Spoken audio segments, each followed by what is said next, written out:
Kamusta po kayo? Bago po ang lahat, first things first.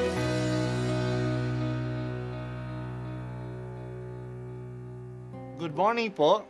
Sinisimulan po natin ngayon ang first things first. At dito po, tinatalakay natin sa unang bahagi ng umaga natin ay ang first readings na binabasa po sa banal na misa. Ito pong tinatalakay natin kasi madalas po kasi marami na tayong alam tungkol sa gospel readings. Pero konti po ang nagsasalita sa first readings. Pero ang first readings, bahagi din po yan ng Biblia, ng banal na kasulatan. Kaya susubaybayan po natin ang mga first readings. Basahin po natin at kuminsan kailangan ng basahin ng 2 o 3 beses bago maintindihan kasi hindi po tayo familiar sa mga istorya at sa mga kaisipan na tinatalakay dito. Ang pagbasa mula sa aklat ni Propeta Isaias. Mga pinuno ng Sodoma, pakinggan ninyo ang sinasabi ng Panginoon. Mga mamamayan ng Gomora, pakinggan ninyo ang aral ng ating Diyos. Magpakabuti na kayo, magbalik loob sa akin. Talikdan na ninyo ang masasamang gawain. Tumigil na kayo ng paggawa ng masama. Pag-aralan ninyong gumawa ng mabuti. Pairalin ang katarungan.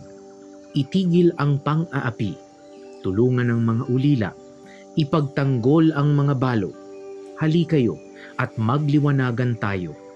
Gaano man karami ang inyong kasalanan, handa akong ipatawad ang lahat ng iyan. Kahit na kayo'y maruming-marumi sa kasalanan, kayo'y magiging busilak sa kaputian. Kung kayo'y susunod at tatalima, pasasaganahin ko ang ani ng inyong lupain. Ngunit kung magpapatuloy kayo sa inyong pagsuway, ay tiyak na kayo'y mamamatay. Ito ang sabi ng Panginoon. Ang salita ng Diyos. Salamat sa Diyos. Noong panahon ni Propeta Isaias, ang lungsod ng Sodoma at Gomora ay matagal nang sinira ng Diyos. Pinaulalan ang mga ito ng apoy dahil sa napakasama nila. Ito'y nangyari noong panahon ni Abraham. Kaya ang Sodoma at Gomora ay naging tanda o simbolo ng mga lungsod na masasama na sisirain ng Diyos. Ang tinutukoy ni Propeta Isaias ng mga pinuno ng Sodoma at mamamayan ng Gomora ay ang mga pinuno at mamamayan ng Jerusalem. Napakasama na ng Jerusalem noon. Kaya nananawagan ang propeta sa kanila, pakinggan ninyo ang aral ng ating Diyos. Magpakabuti na kayo.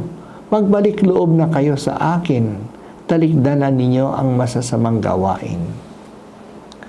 Ang mga ito ay panawagan na maging makatarungan sila at maging charitable. Maging makatarungan sila sa mga mahihina tulad ng mga balo, ulila at mga dayuhan na wala mang kakampi.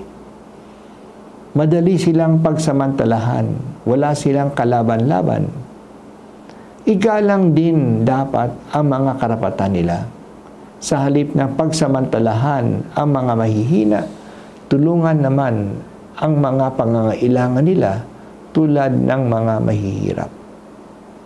Kung magbago ang mga taga-Jerusalem, kahit na gaano kasama ang kanilang mga kasalanan, sila'y mapapanauli at malilinis sa kanilang pagsisisi. Anumang kasalanan ay mapapatawad sa mga nagsisisi. Kaya huwag dapat isipin na napakasama ko na. Wala na akong pag-asa na makapagbapanibago. Iba ang Diyos kaysa tao.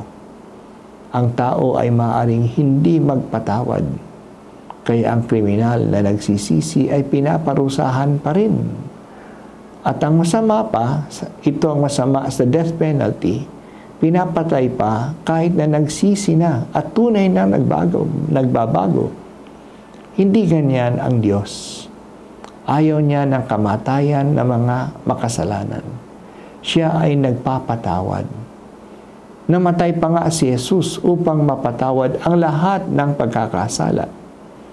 Kailangan lang na matuto tayong kumilala ng ating pagkakamali. Pagsisihan ito at baguhin na ang takbo ng ating buhay. Malilinis ng habag ng Diyos ang lahat ng kasalanan. Salamat o Diyos sa biyaya ng iyong habag.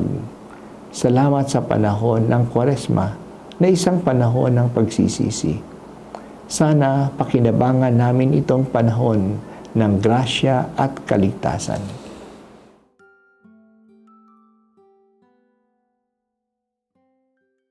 At ako po ay si Bishop Broderick Pabilio dito sa First Things First.